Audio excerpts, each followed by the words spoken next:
Controlled burns like this one last week have been used for centuries to reduce the risk of devastating wildfires. The smoke causes understandable concern, but the burns do make a difference. And new research out of Stanford is showing just how profound.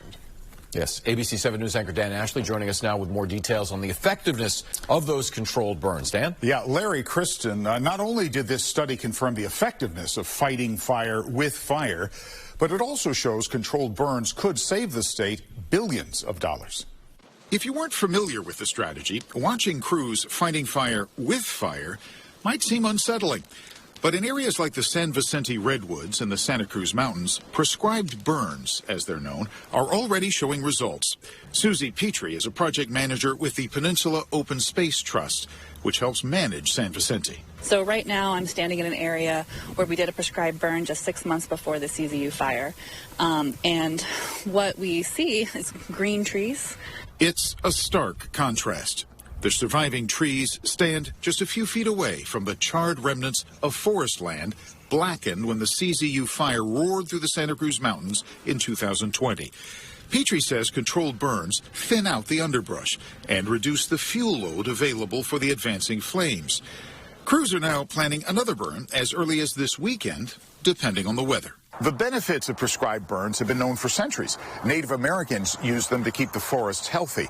But now there's new data that shows just how effective they can be in preventing wildfires. Researchers at Stanford analyzed 20 years of satellite data on fire activity. They found the use of low-intensity burns reduced the risk of high-intensity wildfires by 64% in conifer forests like pine, cedar, and redwood.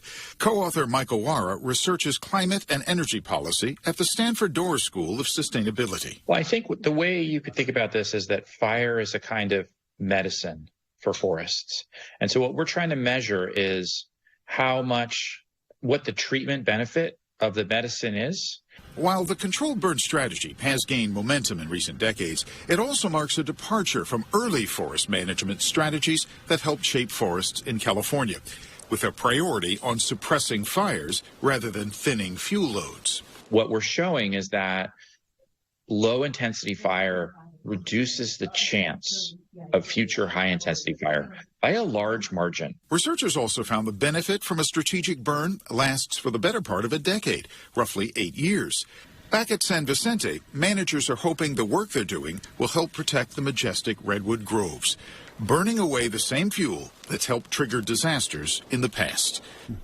Fire is a kind of medicine for forests.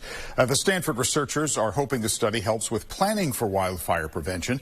By some estimates, recent wildfires in California have cost more than $25 billion in insured losses in the last 5 or 6 years alone. Larry Kristen, it is an enormous problem and very expensive. $25 billion. And that's just in the last few years. That's a lot of money. All right.